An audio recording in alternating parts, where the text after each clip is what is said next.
Suman රුරස YouTube channel එකට ඔයාලව ආදරයෙන් පිළිගන්නවා. අද මම කියලා දෙන්න යන්නේ soft එකට රසට නිවැරදිව කොහොමද chocolate cake එකක් හදාගන්නේ කියලා. chocolate cake නම් හදන ක්‍රම ගොඩාක් තියෙනවා. ඉතින් අපි අද මේ විදිහටත් හදලා බලමු නේද?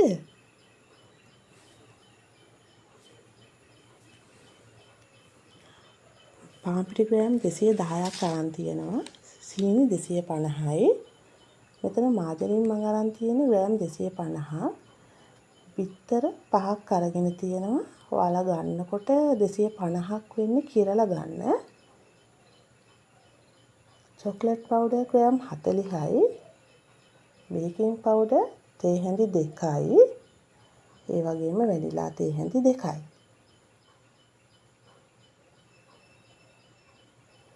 මම මෙතන අරගෙන තියෙන්නේ මාජරින්. ඔයාලට බටර් ගන්නත් පුළුවන්. අපි මේ ටික භාජනයට දාගමු.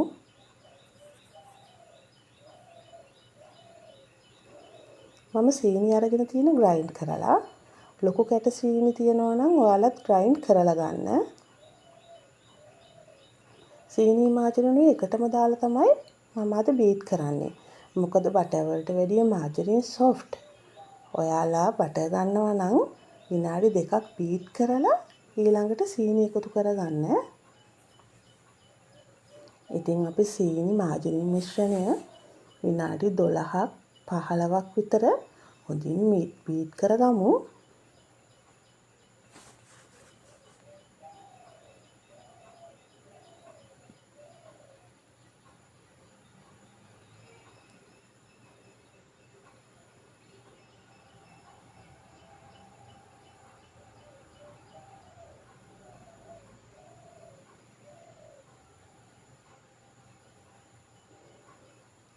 මේ වෙලාවේ ඔයාලා හොඳට මතක තියාගන්න බීට් කරන අතරේ සැරෙන් සැරේට නවත්තලා වටේ තියෙන බැටර් එක මැදට කරගන්න.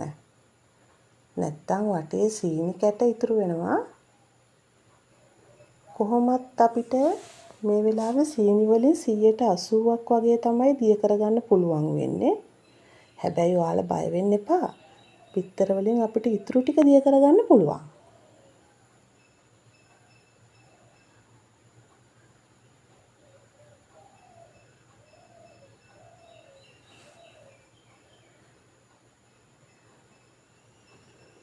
මේ බලන්න දැන් හොඳට මිශ්‍රණය බීට් වෙලා තියෙන්නේ. ඒ වුණාට අල්ලලා බලද්දි පොඩි කැට ගතියට සීනි අහු වෙනවා. ඒ වුණාට බය වෙන්න එපා. අපි බිත්තර වලින් ඉතුරු ටික දිය කරගමු. දැන් අපි බිත්තර එකින් එක දාලා බීට් කරගමු.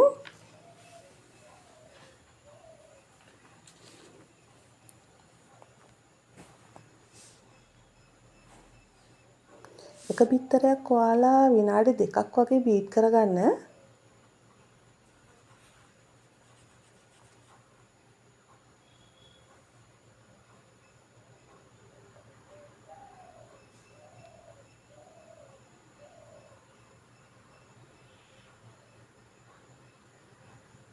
ඒ වගේම එක බිත්තරයක් එකතු කරලා ඊළඟ බිත්තරය එකතු කරගන්නකොට වටේ තියෙන බැටර් එක මැදට කරගන්න අමතක කරන්න එපා.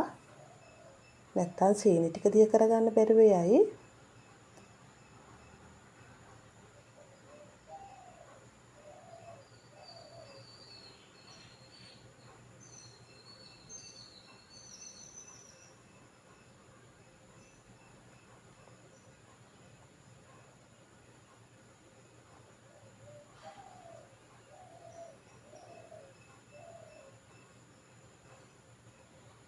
දැන් මම දෙවෙනි බිත්තරයත් එකතු කරගන්නවා.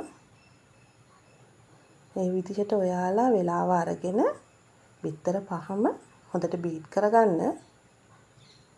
හැබැයි ඔයාලා අන්තිම බිත්තරය එකතු කරගන්න කලින් oven එක සෙල්සියස් අංශක 180ට විනාඩි 10ක් ෆ්‍රී හීට් වෙන්න දාන්න අමතක කරන්න එපා.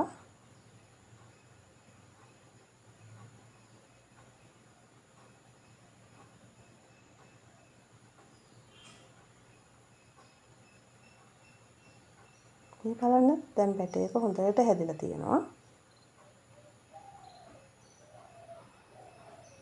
දැන් මේ වෙලාවේ අල්ලලා බලද්දි අපිට ඇඟිල්ලට සීනි කැට අහුවෙන්නේ නැහැ. හැබැයි ඔයාලට සීනි කැට වගේ අහුවෙනවා නම් තව ටික වෙලාවක් බීට් කරගන්න.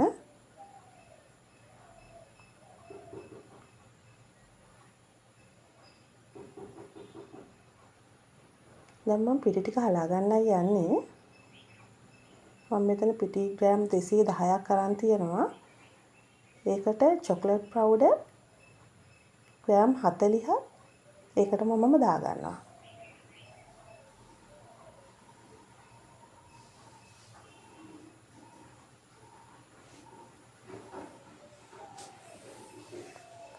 ඒ වගේම බේකින් පවුඩර් තේ හැඳි දෙකකුත් ඒකටම දාගමු.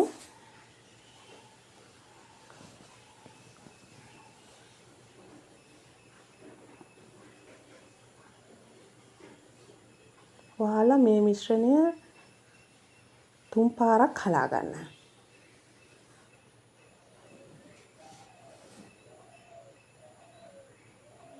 ඔයාලට පුළුවන් කේක් එක හදන්න කලින්ම පිටි ටික හලලා තියාගන්න.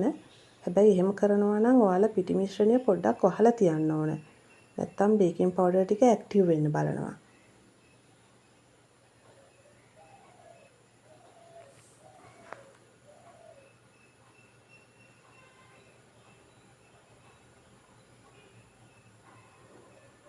මේ තියෙන්නේ දැන් මම හලාගත්ත පිටි මිශ්‍රණය. දැන් අපි ටික ටික බැටර් එකට දාලා කලවම් කරගමු.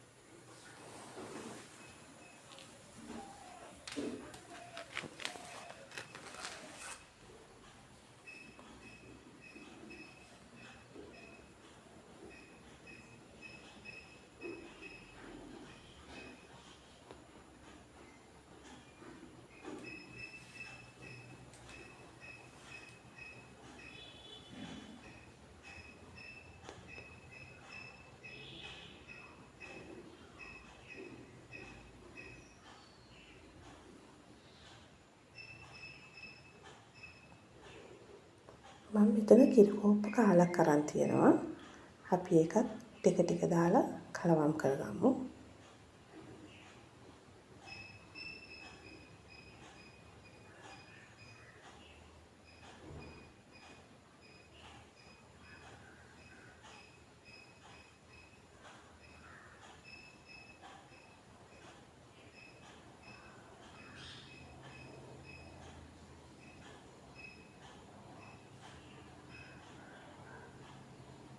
ඉතින් ඔයාලට මගේ වීඩියෝ එක හොඳ නම් ලයික් එකක් කමෙන්ට් එකක් දාන්න.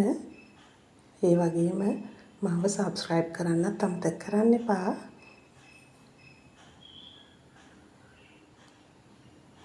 දැන් අපි වැනිලා තේ හැඳි දෙකක් බැටර් එකට දාලා කලවම් කරගමු.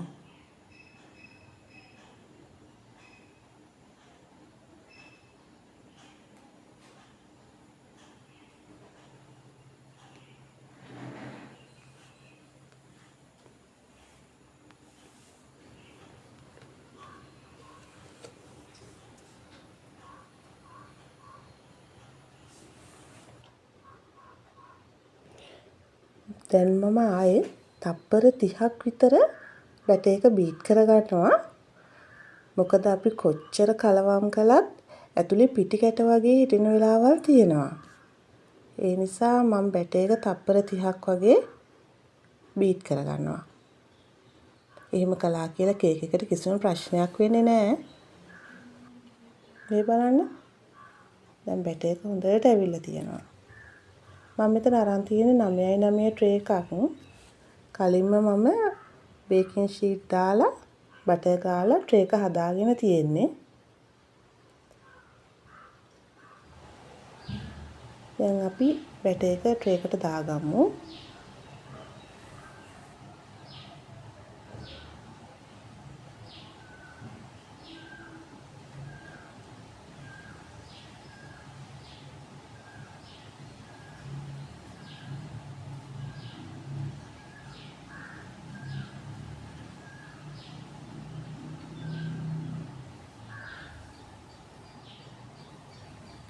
දැන් ඔයාලා උඩ එක මට්ටමකට ගානට ලස්සනට හදාගන්න.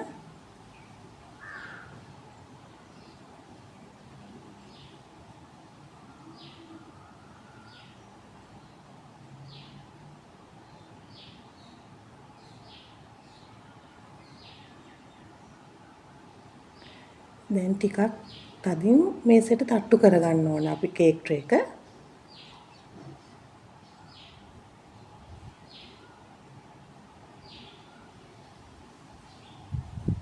දැන් අපි oven එකට කේක් එක දාමු.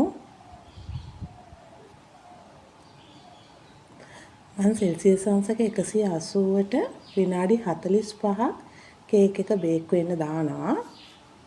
බේක් වෙන වෙලාව oven එකෙන් oven එකට පොඩ්ඩක් වෙනස් වෙන්න පුළුවන්.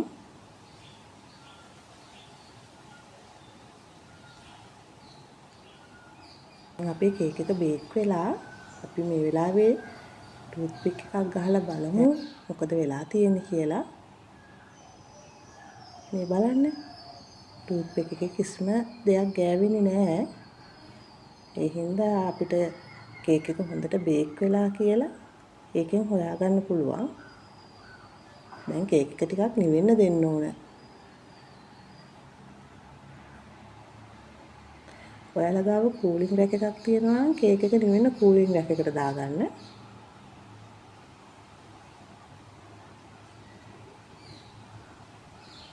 දැන් වටේ තියෙන බේකින් පේපර් ටික අපි අයින් කරගමු.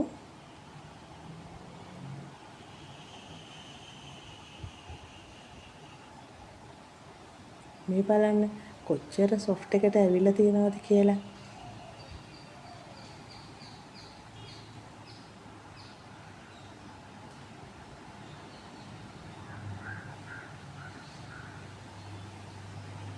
මම කෑල්ලක් කපලා පෙන්නන්නම්.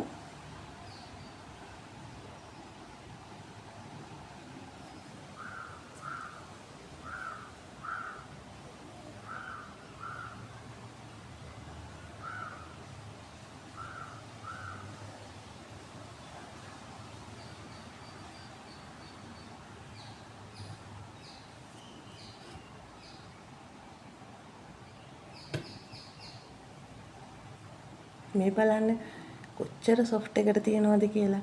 ඉතින් මගේ වීඩියෝ එක බලපු ඔයාලට ගොඩාක් ස්තුතියි. ඔයාලගේ යාළුවන්ටත් බලන්න මේ වීඩියෝ එක ෂෙයා කරන්න, ලයික් එකක්, කමෙන්ට් එකක් දාන්න. ඒ වගේම මාව සබ්ස්ක්‍රයිබ් කරන්නත් අමතක කරන්න එපා. තවත් මේ වගේ වීඩියෝ එකකින් අපි නැවත හමු වෙමු.